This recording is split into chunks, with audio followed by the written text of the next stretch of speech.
అలానే విశ్వేశ్వరరావు కరెక్ట్గా 2 నెలల క్రితం తెలంగాణ పోలీసులకు సవాల్ చేశాడు ఐబొమ్మ ఓనర్ ఇమ్మడి రవికుమార్.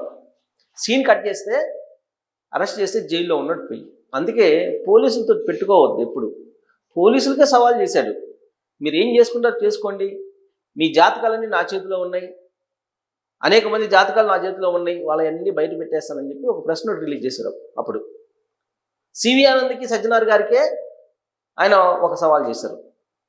ఐపీఎస్లో డైనమిక్ ఐపీఎస్లుగా పేరుంది సజ్జనార్ గారికి, అలాగే సివి ఆనంద్ గారికి. అలాంటి వాళ్ళకే ఒక సవాల్ చేసినప్పుడు వాళ్ళు ఊరుకుంటారా? ఐపీఎస్ పవర్ ఏంటనేది చూపించరా? ఇప్పుడు అదే జరిగింది. రవికుమార్కి బొమ్మ పడేలాగా చేశారు, జైలుకి పంపించారు.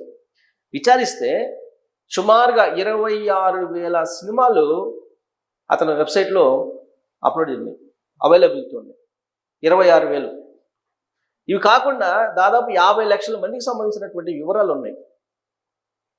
ఈ వివరాలకు సంబంధించిన డేటాని వేరే వాళ్ళకి అమ్ముకోవచ్చు. ఈ డార్క్ నెట్ ఇలాంటి వాటిలో కనుక వాళ్ళు అమ్మకానికి పెట్టేస్తే మీ అకౌంట్లో డబ్బులు ఉండవు, మీకు సంబంధించిన పూర్తి వివరాలు వాళ్ళ చేతులకు వెళ్ళిపోతాయి, గందరగోళం పరిస్థితి ఏర్పడుతుంది. 50 లక్షల మందికి సంబంధించినటువంటి సమాచారం, వాళ్ళకి సంబంధించిన డేటా మొత్తం అతని దగ్గర ఉందని చెప్పి తెలిసారు. ఇందుకీ పోలీసులకు ఎలా దొరికాడు ఇతను? పోలీసులు ఆపరేషన్ చేశారా అని అంటే ఖచ్చితంగా పోలీసు ఆపరేషన్ జరిగి ఉంటుంది.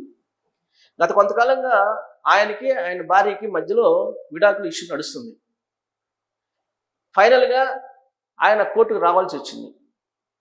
కోర్టుకి హాజరు కావడానికి వచ్చినప్పుడు కూకట్పల్లిలో పోలీసులు ఇమీడియట్గా ఐడెంటిఫై చేసి, పోలీసులు సమాచారం ఆల్రెడీ ఉంది కాబట్టి పోలీసులు వెళ్ళి అరెస్ట్ చేశారు. ఇక్కడే చిన్న ట్విస్ట్ ఉంది.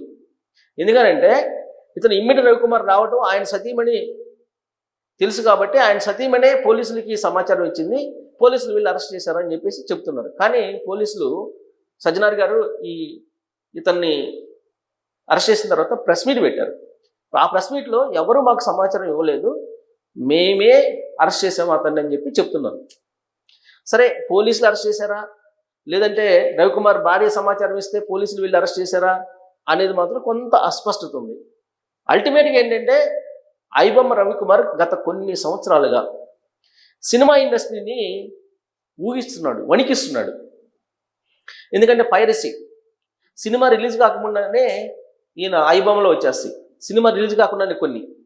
ఎందుకంటే వాళ్ళు ప్రింటింగ్ ఇస్తారు, ప్రింటింగ్ ఇచ్చినప్పుడే ల్యాబ్లో నుంచి కూడా కొన్ని వచ్చినాయి, తర్వాత కొన్ని ఏమో థియేటర్ల నుంచి, మరికొన్ని ఏమో ఓటీటీ ప్లాట్ఫామ్ నుంచి మొత్తం డౌన్లోడ్ చేసుకుని ఇవన్నీ చేసి మొత్తం మీద సినిమా ఇండస్ట్రీని భ్రష్టు పెట్టి